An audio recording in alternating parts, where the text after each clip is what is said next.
Vamos trazer aqui o nosso quadro Falando em Saúde, destacando inclusive as ações preventivas, a nossa conexão com o Complexo Hospitalar Central.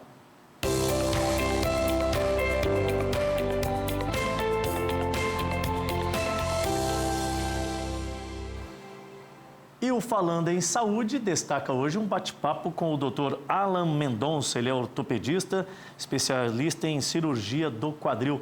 Doutor Alan, como é que vai o senhor? Tudo bem? Muito boa tarde. Eu vou começar aqui querendo saber o que é isso aqui que parece um xingamento, doutor. Olha, epifisiolistese proximal do fêmur, é isso? Ou já foi tudo errado até a pronúncia? Seja bem-vindo aqui ao programa, doutor. Boa tarde.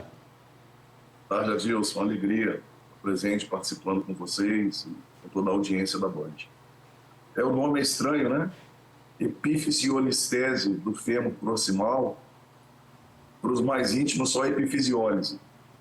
Mas é um termo médico, né, de difícil mesmo pronúncia, mas que quer dizer uma doença que acomete ao quadril, sobretudo do adolescente. Então, a epifisiolistese é uma doença que acomete o osso do fêmur, a cabeça femoral particularmente, causando ali um escorregamento, um deslizamento. Essa figura mostra na ponta, ali naquela parte mais esférica do osso, uma cartilagem, que é a cartilagem responsável pelo crescimento ósseo. Então, o esqueleto imaturo, o esqueleto da criança, o esqueleto do adolescente, os ossos longos, eles têm essa cartilagem responsável por crescer, né? Quando a gente se torna adulto, essa cartilagem se calcifica e o osso para de crescer. E a epifisiolistese é uma doença que acontece exatamente nessa cartilagem responsável pelo crescimento do osso, no caso do fêmur proximal. Perfeito. Doutor, o senhor falou que é muito acometida a jovens, né, adolescentes, faixa etária de 14 anos e tudo mais. Isso tem alguma coisa relacionada à questão da hereditariedade? Tem uma correlação, caso alguém tenha na família? Isso pode ser algo que se diagnostica também dessa forma, doutor? Ou chama a atenção, enfim? Tem a ver, sim. Na verdade, a epifisiolistese é uma doença multifatorial. Ela tem a ver com a mecânica, a biomecânica dos movimentos do quadril, tem a ver com doenças metabólicas, doenças endocrinológicas, por exemplo, criança que tem hipotireoidismo, ela tem uma chance maior de desenvolver. Tem a ver com sobrepeso, né? Adolescentes de peso maior, com obesidade.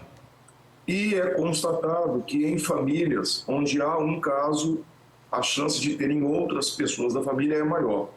Então, ela não é uma doença estritamente só genética, mas tem um componente genético familiar já reconhecido e comprovado. É uma doença multifatorial. Essa faixa etária da vida das pessoas, geralmente você é muito ativo, né, doutor? A questão do exercício, do esporte, isso também pode, de alguma forma, desencadear problemas desse sentido aí? Esse é a grande dificuldade no diagnóstico.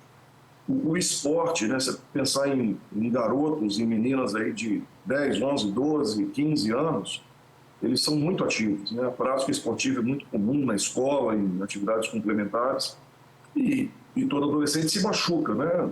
Contusões, entorses que acontecem. E a epifisiólise, ela pode aparecer como um quadro de dor muito aguda, muito intensa, que incapacita o paciente a ponto de ele não andar. Esses são os casos mais graves, mas são os casos mais fáceis de fazer diagnóstico, porque o adolescente está com uma dor descomunal e que ele tem muita dificuldade para andar, logo procura o médico e o diagnóstico é feito. O problema é que a maior parte dos casos, os sintomas não aparecem tão exuberantes assim.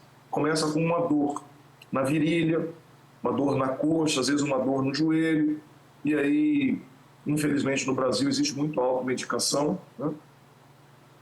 É comum tomar um anti-inflamatório, uma dipirona, um analgésico. O adolescente faz repouso ali uma semana, ele deixa de jogar o futebol, o vôlei dele, aquela dorzinha melhora. E esse quadro vai se arrastando ao longo de 3, 4, 5, 6 meses. Até que a situação piora muito e ele nos procura, e o diagnóstico é feito já numa fase avançada, numa fase já com o risco de sequela muito grande. Então, a dica que a gente pode deixar aqui para a nossa audiência, para a nossa população, é que adolescente com dor no quadril, na virilha, né? Adolescente com dor na região medial, na região da face interna da coxa ou do joelho, pode não ser nada, pode ser só uma contusão, mas pode ser uma doença grave como essa que eu estou falando. Essa foto mostra uma criança, se você olhar o pé esquerdo dela, está mais rodado, né? E a coxa, ele não consegue dobrar o joelho de tanta dor. Então, essa é a apresentação. Um adolescente com dor no quadril e na coxa e que tem dificuldade de andar, dificuldade de mexer o quadril, ele fica nessa posição aí, porque é a posição que causa menos dor para ele. Então, muitas vezes as crianças são levadas ao pronto-socorro e mesmo entre os médicos acontece do diagnóstico não ser feito. Então tem que ter bastante, a gente fala, o termo é suspeição. Como a gente sabe que essa é uma doença grave, que pode deixar sequelas graves no adolescente, qualquer adolescente com dor no quadril é suspeito e precisa de ser avaliado por um ortopedista experiente e qualificado para fazer o diagnóstico. O que o senhor fala agora é muito sério, até porque é muito comum também, nós que somos pais, somos adultos, a gente acaba muitas das vezes desconsiderando algumas reações dos nossos filhos que estão nessa faixa etária, porque você começa a se questionar. Conversa, rapaz. Você nessa idade vem com historinha de que está com dor aqui ou ali, e isso pode ser muito grave, né, doutor? Então não pode desconsiderar, tem que ficar atento a qualquer tipo de sinal. E o senhor falou que é uma doença grave, quais são os desdobramentos que pode acabar ocorrendo, doutor? O que pode acontecer na fase mais aguda desse problema? Adilson, eu também sou pai, né? Não são só os pais leigos, até entre os médicos. Às vezes falam assim, isso é dor de crescimento, né? Que é uma coisa que até hoje não é provada, que crescer causa dor. Então, às vezes a gente menospreza, acha que é manha, ou que é uma dorzinha de crescimento e não valoriza. Na maioria das vezes, realmente não é nada de mais grave, mas você não tem como avaliar isso se não passar por uma consulta e se não fizer os exames necessários, né? Essa doença, o tratamento dela é cirúrgico em 100% dos casos. Você usar muleta, usar remédio para dor, fazer fisioterapia, são coisas que até podem diminuir um pouco o desconforto do adolescente, mas só vai fazer piorar, porque vai retardar a cirurgia, e quanto mais tardia for feita a cirurgia, pior é o resultado. Então, é uma doença que não é tão frequente. Para você ter ideia, ela acontece, em média, em 5 adolescentes para cada 100 mil. Então, não é uma coisa tão frequente, graças a Deus, né? Mas toda semana eu faço diagnóstico disso aqui em Porto Velho, seja no SUS, onde a gente trabalha, ou lá no Hospital Central, na clínica também. Toda semana a gente faz um diagnóstico. Os pacientes vêm do interior e a triste constatação é que o diagnóstico muitas vezes é feito tardio. Quando o paciente chega para mim, ele já está 3, 4, 5 meses com dor, sem diagnóstico, às vezes já foi ao médico e ainda não sabe o que é. Então é uma realidade triste, porque é uma doença que deixa bastante sequela.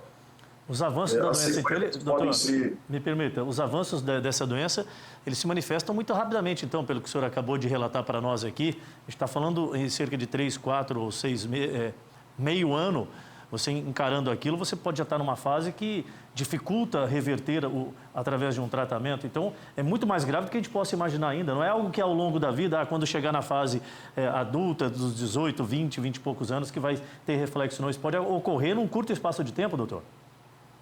Infelizmente, Adilson, é a realidade nossa aqui de Porto Velho, né? São raros os casos em que chegam para a gente na fase aguda, que você consegue fazer o diagnóstico e a cirurgia rápida, e o paciente fica perfeito, fica sem sequela. O problema é que a maioria já chega para a gente com isso, esses meses aí de evolução que eu te falei, e embora tenha tratamento, embora a gente ainda trate, mesmo nesses casos mais atrasados, os resultados são piores. E aí você passa a ter um adolescente que não consegue mais praticar esporte, que não consegue correr, um adolescente que passa a claudicar, mancar, um adolescente que passa a ter dor constante no quadril, um adolescente que começa a ficar estereotipado, porque isso gera problemas até de ordem emocional, né? Não consegue praticar esporte, correr, mancar, tem que usar sapatos diferentes, com compensação, porque à medida que... E é pior ainda, porque assim, quanto mais o tempo passa, esse adolescente ele vai continuar crescendo. Então as sequelas elas vão piorando ao longo do passar dos anos. A gente tem casos de adolescentes com diferença de comprimento da perna de 10 centímetros, porque a doença acontece na cartilagem de crescimento ósseo. Então a doença causa deformidade, a criança fica com o pé girado para fora, causa dor, causa limitação dos movimentos e, em alguns casos, diferenças de tamanho de uma perna para outra que pode chegar a 8, 7, 10 centímetros. E que é muito grave, né? E na fase adulta, você vai ter um adulto jovem com limitações físicas, que não consegue praticar esporte, que não consegue fazer atividades da vida cotidiana. Esse é um adolescente, é o perfil típico, sobrepeso, consegue andar, mas olha a perna esquerda dele, como que ele caminha com essa perna muito aberta. Então esse é um paciente já com sequela, ainda não parece uma sequela tão grande, mas à medida que ele for crescendo, essa sequela vai se agravando, né? E muitas vezes paciente antes dos 30 anos, você tem que substituir o quadril dele por uma prótese, para dar a ele um pouco mais de conforto e qualidade de vida. Então a gente está falando de uma doença altamente limitante, com riscos sérios de sequelas, e que infelizmente muitas vezes o paciente já chega para a gente com um diagnóstico atrasado. Embora assim, é muito mais comum nos adolescentes, mas está todo mundo suscetível a ter esse problema, né? Mesmo em fases mais avançadas da vida, né, doutor? Enquanto ainda houver crescimento, né? Que vai até que faixa etária? A faixa etária comum é dos 10 aos 14 anos. Pode acontecer antes dos 10 e pode acontecer depois dos 14, por exemplo, 16, 17 anos.